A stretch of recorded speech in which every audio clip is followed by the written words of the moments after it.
Thank you, Presiding Officer. I'm obliged for the opportunity to speak in this debate, and I thank Monica Lennon for providing the opportunity to have perhaps a slightly more broader-based discussion of how we support older people in our community. I do so, of course, from the perspective of being the only person in the chamber at the moment who's in his 8th decade, and therefore is perhaps most directly thinking about what my future may be in the event of my health deteriorating to the point that I need the kind of care.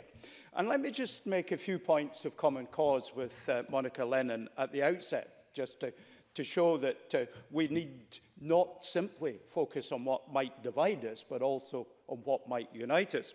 It is entirely proper that the member brings forward a matter of constituency interest. I'm not entirely sure I agree with all those who've contributed that might suggest otherwise.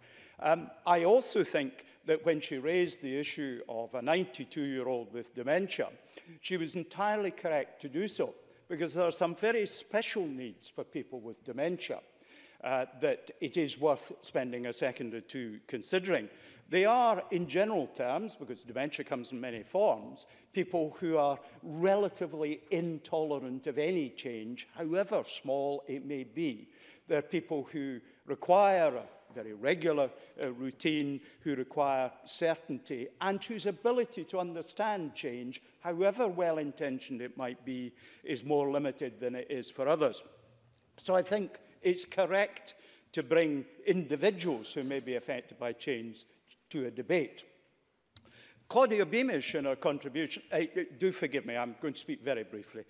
Claudia Beamish quite correctly said that we need to look at longer visits in care homes. I think that's a Scottish issue, and more care at home. And I actually fundamentally agree with Claudia Beamish on that, and indeed she referred to the need to look at Scotland as a whole. I think, however, we need to give a little bit of context to this. And the context is undoubtedly that we are making progress.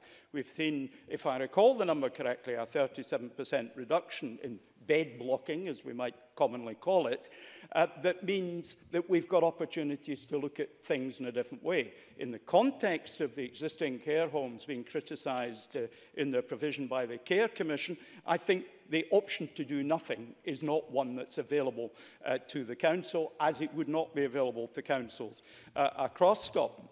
But I do just gently want to close my short contribution, Presiding Officer, by saying that these difficult matters that affect individuals who are in greatest need in our community very often are best conducted by trying to build coalitions of interest to affect this.